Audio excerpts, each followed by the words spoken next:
All right, Skope TV, July 13th, Monday night. We have got Playaz Circle on the phone. You fellas there? Where we got Tit and Dollar? Yeah, what's happening, bro? How you guys doing tonight? Where we speaking from? Right now, we're at our studio on the National Highway, College Park, Georgia, right by the airport. All right. Well, let's get right into this interview. Just for everybody out there to let you know, Playaz Circle got that album Flight 360. It's out August 11th, and then I'm assuming a big tour right after that, right, fellas? Yeah, we got some spot dates and promos leading up to that date, and then after that, we gonna jump on a couple of the Lil Wayne dates on that tour, and then we just gonna stay busy doing a couple college dates with that boy Luda. Perfect. Now, how did you two come together to form the Playaz Circle? Was it a street click before being a rap group? What's the origin? Man, actually, you're correct. Everybody know we started out from the side at Atlanta College Park. Just some street guys running together, decided to do something positive, trying to do something right with money, and it eventually got us on the doorstep of Ludacris and DTP. You feel me? That's great. Now, how would growing up in College Park, Atlanta, help shape you guys as MCs today? I mean, growing up, we got to see a lot of things. We got to experience a lot of things because, like, College Park is it's right up the street from Fayette County. Fayette County is more so a wealthy neighborhood. This is the area we were staying in, damn near poverty. We've seen a lot, and we know where we want to be in life. We know how we wanted to strive and get it. So, only thing left was the action spot and do it in the rap, through the rap in the music industry. We was able to do that. Now, Duffel Bag Boy was obviously a huge smash. You guys sold hundreds of thousands of downloads. What did that hit teach you about creating a hit record? Like, what'd you guys learn from that?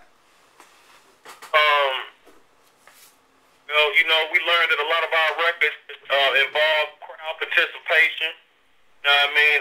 Definitely be a part of the club, that whole club drive. And that in turn gets us to do shows and make money to feed the fam. So that's how you make a hit. Make sure it bumps in the club.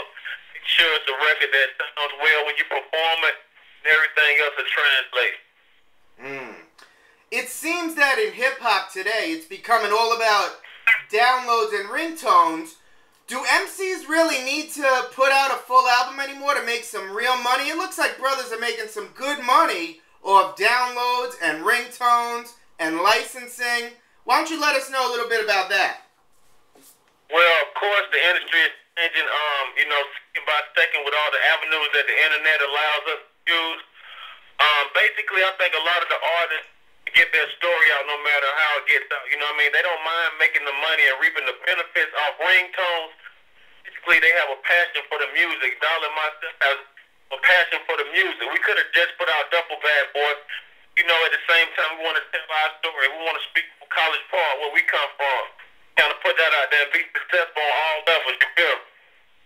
That's tight. Now, how did you approach your new album, Flight 360, differently than when you came out with Supply and Demand? I'm sure you had a whole different mind state the second time around. What was that like? Yeah, pretty much. Flight 360. I think this album we took our time with versus Supply and Demand. Duffel Bag was so big, we had to hurry and put an album out with it. But on Flight 360, we took our time with each song. We picked each song carefully. Like, we got a lot of hot songs, but it didn't fit the concept, so it didn't make the album, you feel me? So this is a conceptual album. We feel like the people gonna love us, That's tight. Now, is there a lot of pressure from your label on the sophomore album to keep the hits coming? Do they let you know, like, listen, we need at least 3 videos here. What's happening? I mean, the situation of the music industry now, like, everybody pretty much don't know what's going on. They just trying to play everything one step at a time. They recognize that the economy is in a downfall, so people not spending as much money on music and things and stuff like that. Downloads are easier to get. So you have to approach each situation carefully and just look at it, take it step by step, Mm. Now, I'm curious, how do you fellas get your music? Are you still buying CDs, or do you have an MP3 player? I mean, of course, we got everything from iTunes to iPod, and we iChat, you feel me? So many avenues and ways of getting music, but right now, Bob's owning our own studio and trying to work with our own, fixing up our own foundation with people that we're working with, label sites and everything. We just focus on our music right now, focus on our producer, getting people to come over here, different DJs, different avenues. You try to record every night and try to fix different avenues on getting it out. Maybe use DJs who were very computer, internet savvy, funnel our music through them. And we just work it like that. Use all the avenues we can possible to get exposure with our Playaz Circle music. I like that. I like that. Grassroots. I love that. Now, some people, especially the bloggers out there, they love to dig dirt on rappers and whether their rhymes match their street cred. Do you feel an MC should be judged on their rap sheet or the quality of their music? Or both? Well, I think in '09, it requires you to really do both. I think it requires you to be reputable and be good as well. You know what I mean? I think people want the cake and they want to eat it too. You feel me? You got to be able to spit it. You got to be able to talk that shit, and you got to be able to back it up. And then when they do the research and look at your resume, got to be valid. Couldn't have said it better.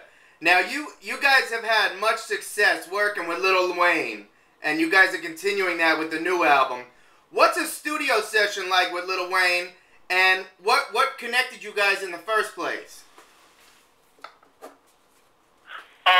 We've been rocking with Duffel Bag Boys for the longest, and we were signed to Universal on our prior deal before we got with Def Jam. We were signed with Universal. Of course, Lil Wayne signed to Universal, so it wasn't no problem for us to hook up. And then once we hook up, it was like the immediate bond, you know what I'm saying? We were cool, shawty cool, we cool, so. The relationship, it wasn't no problem getting in the studio and banging out because he know how we rock and we know how he rock. It was the world never heard with Lil Wayne, real talk. But Shawty is a perfectionist, just like us. When we get in there, we got to make sure it come out right all the time. That's tight. Now we got two more questions because we know you guys are busy. You got a lot going on tonight. Now this question though, hip hop is full of beef, and we want to know if Dollar has beef with somebody, does that mean that tit rise for him automatically? Do you fellas, if one of you had beef with the Game, would the other one of you automatically have beef with the Game too? Of course. Okay. 10 times out of 10, yeah. Probably. So whoever got it, it's on. It's a problem. You know what I mean? I might try to fix it. But if it's a problem with one of my guys, one of my big guys, and I know how Dollar is, and I'm just going to believe that he right at all times, no matter how it comes out, and I'm going to ride with that. That's cool. Now listen, fellas, this is the last question, and we out of here because it is July 13th, and you players got a lot to do. So let my listeners know, where can they get Flight 360, and where can we just get more from the Playaz Circle? Tour info, MySpace, Twitter, you know the deal. We got DuffelBadBoys.com. You can always check us out on there. We got MySpace /Playaz Circle, Playaz Circle, one word. And Playaz Circle, one word. .com.